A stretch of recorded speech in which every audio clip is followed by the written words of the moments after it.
Good morning, all of you. कैसे हैं आप सब? उम्मीद है सब लोग तो ठीक ही होंगे।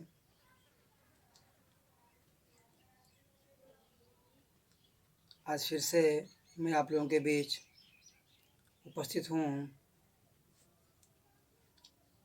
बहुत दिनों से फिजिक्स का क्लास नहीं हो रहा था, पिछले 2-4 दिनों से। तो कुछ प्रॉब्लम हो गया था, इसी को लेकर के फिजिक्स का क्लास आपका नहीं हो पा रहा था।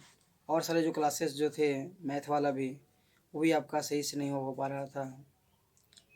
अब जो है आपका कंटिन्यू रहेगा आज से। प्रतिदिन हम आपको वीडियो जो है अपलोड करेंगे। तो आज जो है फ़िलहाल हम क्लास 12th के लिए फ़िज़िक्स लेकर आए हैं। ठीक है, फ़िज़िक्स जो है क्लास 12th में हम लोग रेजिस्टेंस पढ़ रहे थे इलेक्ट्रिक सर्किट में। और रेजिस्टेंस में हम लोग इतना बात तो पढ़ चुके हैं रेजिस्टेंस में, प्रतिरोध में, कि प्रतिरोध लंबाई के समानुपाती और क्षेत्रफल के व्युत्क्रमानुपाती होता है। इसके बाद हम लोग यह भी देखें, जब समानुपाती तोड़ते हैं तो एक बराबर देते हैं और इसको रो पढ़ते हैं और एल बटा ये होता है। ठीक है, रो एल बटा ए होता है। इसके बाद हम लोग फिर पढ़े प्रतिरोधकता, पढ़े रेजिस्टेंस।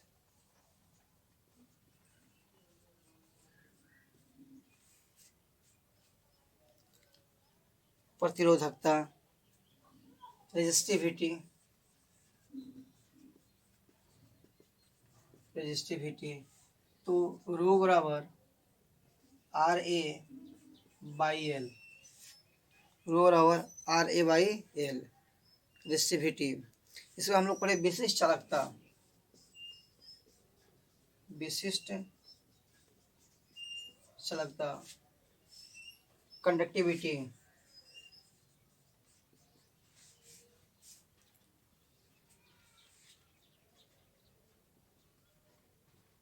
कंडक्टिविटी।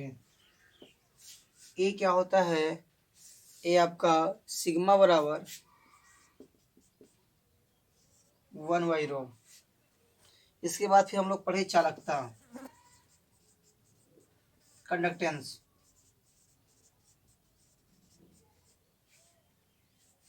है ना, कंडक्टेंस। ये क्या होता है? जी बराबर 1/r, जी बराबर 1/r। तो ये हमारा आपका हो गया प्रतिरोध, ये हो गया प्रतिरोधकता, ये हो गया विशिष्ट चालकता, ये हो गया आपका चालकता। इसके बारे में हम लोग पिछले क्लास में पढ़ चुके हैं। रेजिस्टेंस, रेजिस्टिविटी, कंडक्टिविटी और कंडक्टेंस, है ना। आज जो है हम लोग इसके आधार पे हम लोग कुछ ऑब्जेक्टिव को पढ़ेंगे। ठीक है, चलिए तो हम लोग ऑब्जेक्टिव में बढ़ते हैं आज आगे इसी को लेकर के। ठीक है, बहुत ही आपका इम्पोर्टेंट ऑब्जेक्टिव है। ठीक है, देखेंगे।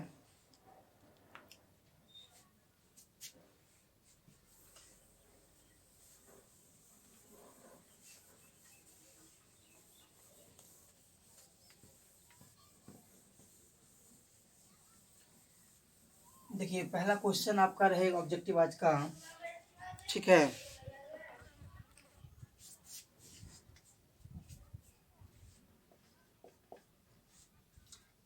ताप बढ़ने से, ताप बढ़ने से धातु के प्रतिरोधकता और चालकता,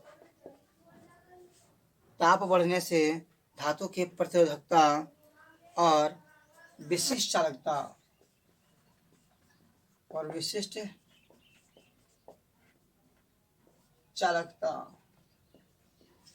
विशिष्ट चालकता का गुणनफल है ना होता है, का गुणनफल होगा, है ना।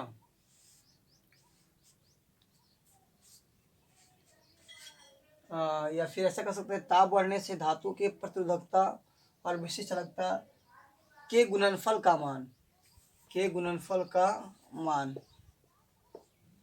के गुणनफल का मान, ठीक है, होगा। क्या होगा भाई? ऑप्शन ए बढ़ेगा, ऑप्शन बी घटेगा, ऑप्शन सी अपरिवर्तित रहेगा, अपरिवर्तित रहेगा, और डी इनमें से कोई नहीं, इनमें से कोई नहीं। चलिए, तो आप आज का ऑब्जेक्टिव है, देखिए आप लोग अपना आंसर सेट कीजिए। यदि आप हमारे वीडियो को देख रहे हैं तो ताप बढ़ने से धातु के प्रतिरोधकता और विशिष्ट चालकता के गुणनफल का मान होगा, बढ़ेगा, घटेगा, अपरिवर्तित रहेगा, इनमें से कोई नहीं। हमने आपको पिछले वीडियो में बताया कि ताप बढ़ने से धातु का प्रतिरोधकता बढ़ता है और अर्धचालक का प्रतिरोधकता घटता है ना। अर्धचालक का प्रतिरोधकता घटता है और ताप बढ़ने से धातु का प्रतिरोधकता क्या होता है? बढ़ता है। पिछले वीडियो में हमने आपको बताया था। अब देखिए यहाँ पे क्या है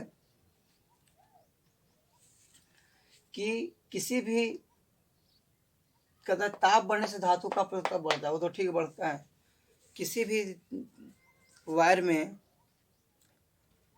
प्रतिरोधकता जो होगा वो समान होता है, चाहे वो 1 मीटर का तार हो चाहे वो 50 मीटर का तार हो, सभी में प्रतिरोधकता क्या है? समान होता है। क्योंकि प्रतिरोधकता एक तो प्रकार का गुण है उसका, जो कि सभी में आपका समान रहेगा। उसका हम लोग पढ़े भी थे, एकांक लंबाई में, है ना। एकांक लंबाई में उसके क्षेत्रफल और के प्रतिरोध का गुणनफल जो होता है उसे क्या कहते हैं? प्रतिरोधकता कहते हैं। रो बराबर RA/L। किसी एकांक लंबाई में उसके क्षेत्रफल का जो प्रतिरोध होता है उसी को प्रतिरोधकता कहते हैं। तो ताप बढ़ने से धातु का प्रतिरोधकता बढ़ता है, तो क्लियर है। लेकिन विशिष्ट चालकता तो रो बराबर दोनों का जो गुणनफल होता है विशिष्ट चालकता का सिग्मा बराबर 1/ρ। तो विशिष्ट चालकता और प्रतिरोधकता दोनों का गुणनफल का मान क्या होता है? 1 होता है, ठीक है। यानी यहाँ पे क्या होगा? बढ़ेगा, घटेगा, अपरिवर्तित रहेगा, इनमें से कोई नहीं। तो आपका आंसर क्या आएगा? आपका यहाँ पे सही आंसर है सी है, अपरिवर्तित रहेगा। क्या रहेगा? अपरिवर्तित रहेगा।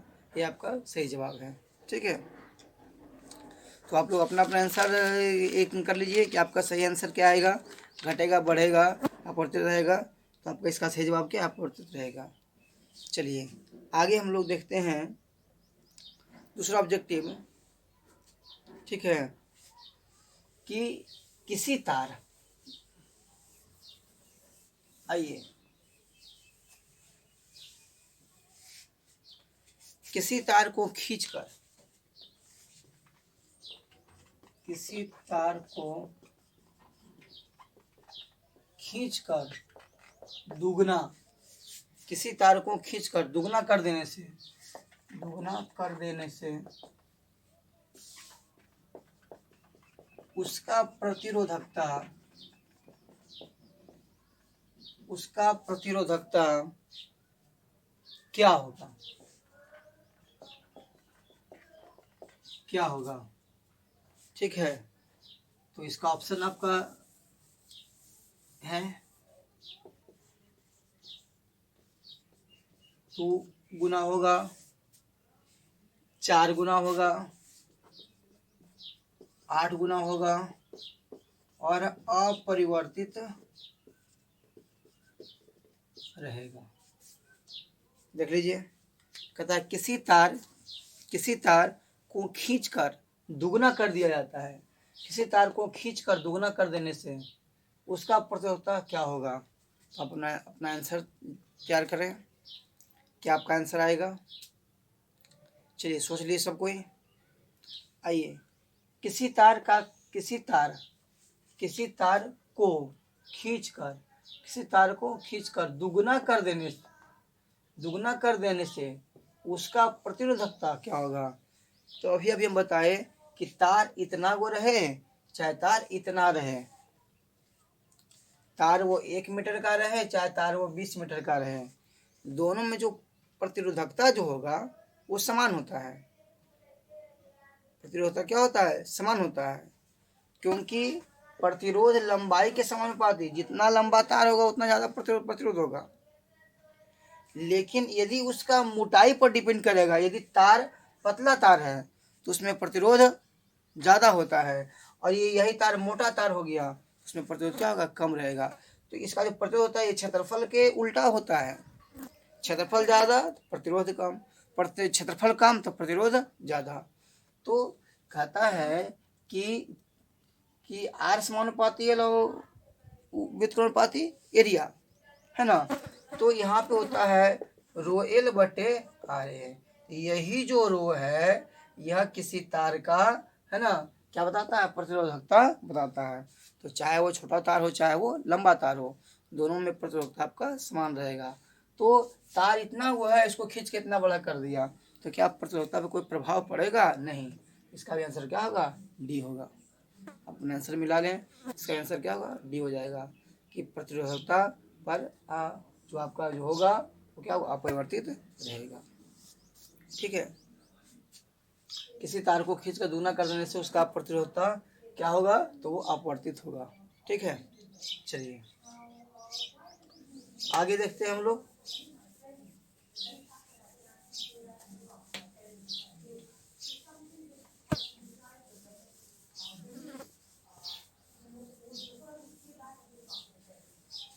चलिए आगे देखते हैं। किसी तार का प्रतिरोध 5 ओम है। क्वेश्चन है किसी तार का प्रतिरोध 5 ओम है। किसी तार का प्रतिरोध क्या है? 5 ओम है। इसे खींचकर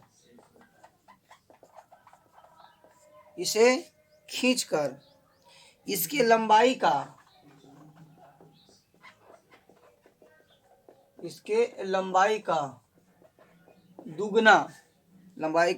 दुगना कर दिया जाता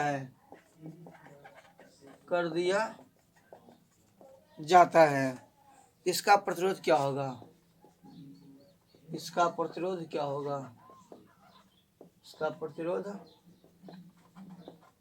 क्या होगा? किसी तार का प्रतिरोध 5 ओम है। इसे खींचकर इसके लंबाई का दुगना कर दिया जाता है, तो इसका प्रतिरोध क्या होगा?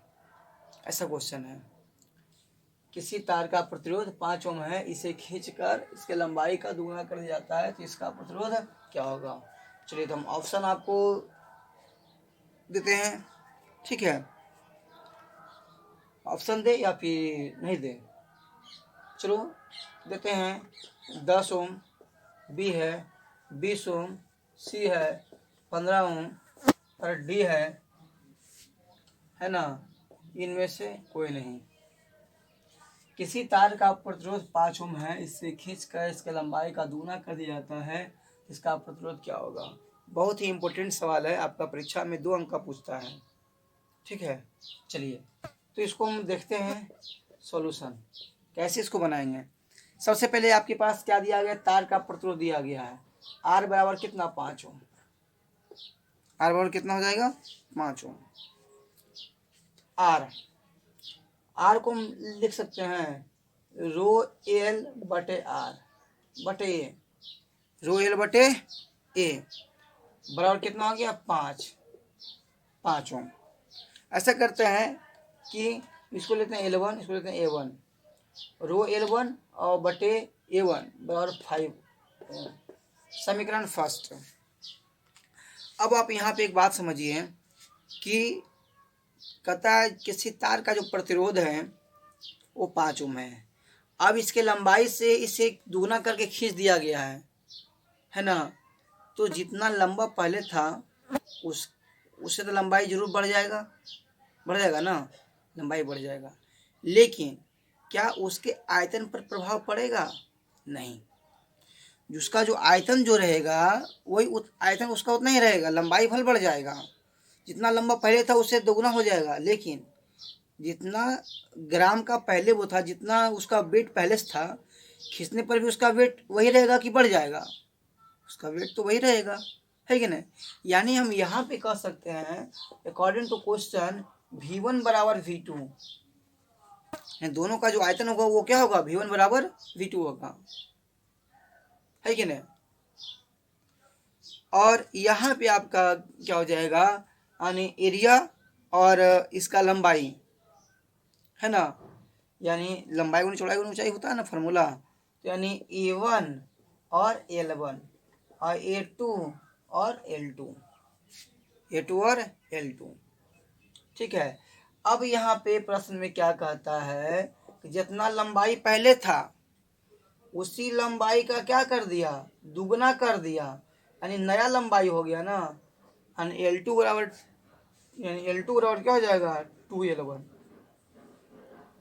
जितना पहले लंबा तार था उसी लंबाई का दुगना कर दिया, तो नया लंबाई यानी L2 बराबर 2L1। अब हम क्या करते हैं, एकरा में समीकरण 2 में पुट करते हैं। समीकरण 2 से A1 L1 बराबर A2 और L2 का मतलब हो जाएगा 2L1, है ना। और L1 से L1 क्या हो गया? कट गया, तो A1 बराबर 2A2, है ना। तो हम A2 का मान निकाल लें तो A1 बटे 2, A2 कितना आएगा? A1 बटे 2। अब आप यहाँ पे ध्यान दीजिए, यदि हम यहाँ पे ऐसा लगाते हैं कि R2 बराबर नया, हम चूंकि हमको नया प्रतिरोध निकालना है, R2 बराबर रो L2 बटा A2, ठीक है। प्रतिरोध निकालने के लिए फार्मूला होता है चूंकि RL बटे A, तो इसलिए R2 हम ले लिया नया प्रतिरोध के लिए, R2 रो L2 बटे A2। तो रो का रो L2 का मतलब क्या हो गया? 2L1 बटा A2 का मतलब क्या हो गया? A1 बटा 2। ये ऊपर जाएगा तो हो जाएगा आपका क्या? 2 इंटू 2 इंटू रो L1 बटा A1, और यहाँ पे रो L1 बटा A1 का मान कितना आ गया? 5 ओम। यानी यहाँ पे समीकरण फर्स्ट से 2 दूना 4 गुने 5, 5 चौकी कितना आ गया? नया प्रतिरोध कितना आ गया? 20 ओम। आपका सही जवाब क्या है? और सही जवाब क्या आएगा? 20 ओम आएगा, ठीक है। अब देखिए ये तो आपका सवाल आ गया 2 नंबर में पूछेगा तब ऐसे बनाना इतना तरह से, लेकिन यदि ऑब्जेक्टिव में रह गया तब क्या करेंगे? तो इतना लंबा में जाएंगे ऑब्जेक्टिव बनाने के लिए। इसका एकदम शॉर्ट मेथड है, 2-3 लाइन का मात्र है, 2 लाइन का है। अब 2 लाइन में आप इसको बना सकते हैं, चाहे जिस प्रकार का क्वेश्चन रहे। जितना गुना खींच दें, दुगना तिगुना चौगुना, जितना उसको खींच करके लंबा कर दें, ठीक है। तो ये तो पहले आप समझ गए, बिल्कुल समझ गए, है ना। तो पहले आप इसका एक स्क्रीनशॉट कर लें, इसके बाद फिर हम आपको इसका सेकेंड मेथड बताते हैं, जो शॉर्ट में आप कैसे एकदम देखते एक साथ बना सकते हैं। कितना जो है बेहतरीन एकदम इसका एकदम सॉल्यूशन है। चलिए तो पहले इसका स्क्रीनशॉट कर लें, ठीक है। चलिए तो देखते हैं इसका, हम आगे इसका स्क्रीन दूसरा मेथड देखते हैं क्या है।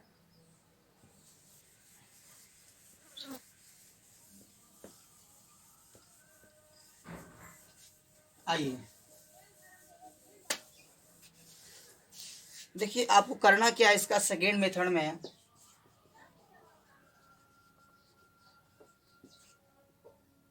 क्या कहता है, किसी तार का प्रतिरोध 5 ओम है, इसे खींचकर इसके लंबाई का दुगना कर दिया जाता है, तो इसका प्रतिरोध यानी R बराबर, प्रतिरोध R बराबर, समझे।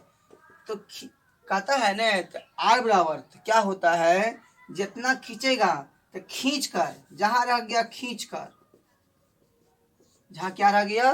खींच कर रह गया, समझे। तो आपका R जो हो जाएगा तो ये रखना खींच का मतलब खींचाव, स्क्वायर।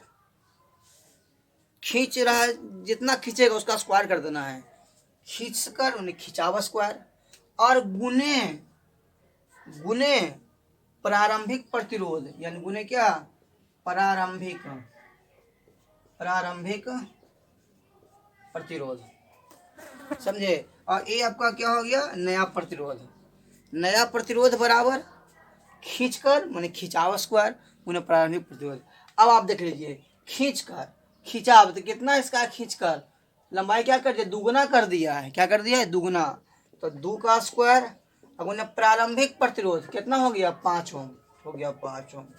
2 दूनी 4 गुने 5, 5 की 20 ओम।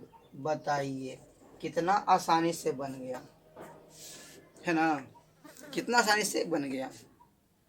तो ये हमारा जो एकदम शॉर्ट जो एकदम टेक्निक है, इससे हम द्वारा बना सकते हैं। अच्छा, कंपटीशन में भी पूछता है, यदि आप इंटर में पढ़ रहे हैं या इंटर से आगे भी पढ़ रहे हैं, यदि रेलवे वगैरह का एग्जाम देने वाले हैं, ग्रुप डी वगैरह जो है, तो उसमें भी आपको इस तरह कंपटीशन में भी आपका पूछ सकता है। ठीक है, तो यह है। चलिए, तो हम आगे इसी क्वेश्चन को फिर आगे बढ़ते हैं, है ना। चलिए, इसी क्वेश्चन में हम आपको एक क्वेश्चन और देते हैं। ठीक है, अब तो आप बिल्कुल बना सकते हैं, इस तरह का मैथ यदि रह गया तो 2 अंक का ऑब्जेक्टिव। किसी तार का प्रतिरोध यहाँ पे हम कर देते हैं 3 ओम है। क्या है, 3 ओम है। इसे खींचकर इसके लंबाई का तिगुना कर दिया जाता है, तिगुना कर जाता है, तो इसका प्रतिरोध। तो खींचकर माने खिंचाव स्क्वायर, 3 तिहाई तिगुना है, तो 3 का स्क्वायर 3 तिहाई 9, 3 तिहाई 9। और कितना है, 3 है, तो 9 तिहाई कितना हो जाएगा, 27 ओम। कितना हो जाएगा, 27 ओम, है ना। चलिए, आइए इसको हम बनाते हैं लंबे मेथड से। 2 अंक का प्रश्न पूछेगा तो यहाँ आपका क्या हो जाएगा, आर बराबर पहले क्या हो गया, 3 ओम। रो आर का फॉर्मूला रो एल बटे ए बराबर 3 ओम। L1 A1 कर देते हैं पहले, फर्स्ट हो गया। अब क्या करते हैं, V1 बराबर V2, V1 बराबर V2। V1 के लिए A1 L1 बराबर A2 L2, A2 L2। अब यहाँ पे क्या हो जाएगा, अकॉर्डिंग टू क्वेश्चन क्या कहता है कि इसके लंबाई का तिगुना, यानी पहले से लंबाई L1 है, गुना क्या तिगुना कर दिया, तो नया ये हो गया ना, L2 बराबर, यानी L2 बराबर 3L1। ये समीकरण 2 मान लेते हैं, समीकरण 2 से तो हो गया A1 L1 बराबर A2 हो गया, और 3L1, L1 से L1 क्या हो गया, कट गया, यानी क्या आ गया हमारे पास, A1 बराबर 3A2, इसलिए A2 बराबर A1/3, है ना। अब क्या करते हैं, अब फिर से नया प्रतिरोध R2 बराबर क्या हो जाएगा, रो L2 बटा A2। रो का रो, L2 का मतलब 3L1 बटा A2 का मतलब A1/3, 3 तिहाई ऊपर 3 गुना 3 हो जाएगा, और रो L1 बटे A1। समीकरण फर्स्ट से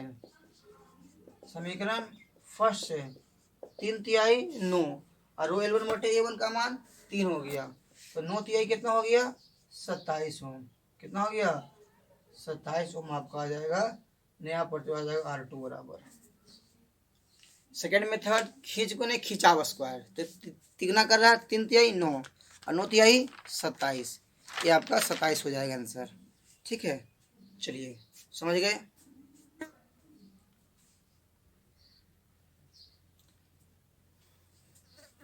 ठीक है, तो इसका आप स्क्रीनशॉट कर लें और आप अपने से बना लें कि किसी तार का प्रतिरोध 9 ओम है ना, इसके लंबाई का तिगुना कर दिया जाता है, समझे, तो कितना आएगा, तो इसका नया प्रतिरोध क्या होगा, इसको आप अपने से बना लेंगे। ये आपका एच डब्ल्यू रहेगा, होमवर्क रहेगा। फिर मिलते हैं अगले वीडियो में, तब तक के लिए धन्यवाद।